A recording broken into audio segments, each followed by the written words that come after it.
the mighty and resilient Merrimack River, carving through the communities of our great region. My name is Linda Lorden, proud president of Merrimack County Savings Bank, and like the river that serves as our namesake, we're a constant yet ever-changing presence. Because to us, it's bigger than banking. It's about powering communities and putting people first. It's about knowing where you came from and where you're going. That's Merrimack style. Visit us at themerrimack.com.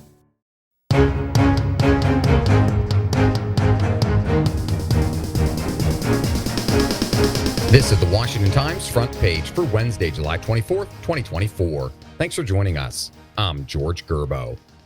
Secret Service Director Kimberly Cheatle has resigned after initially resisting pressure from Congress.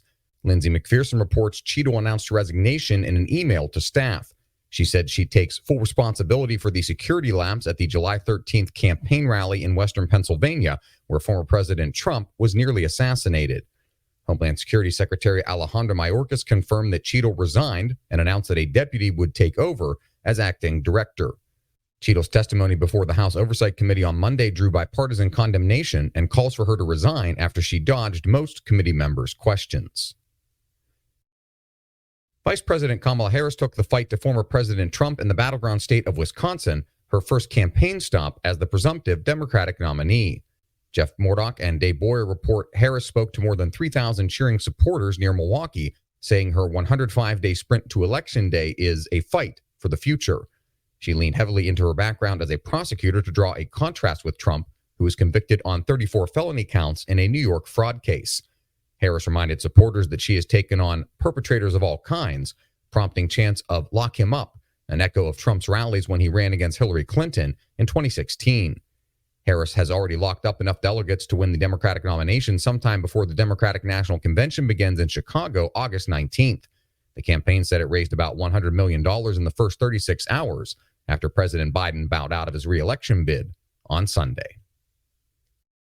Former President Trump and his fellow Republicans are changing their lines of attack from President Biden to Vice President Harris after the historic shakeup of the Democratic presidential ticket. Seth MacLachlan reports Trump and his allies are adjusting to the new reality that he is now the oldest candidate ever to run for the White House and on a crash course with a 59-year-old former prosecutor who would be the first woman to be elected as U.S. president. Trump and his allies plan to cast Harris as a more extreme version of Biden and deliver a heavy dose of immigration-related criticism.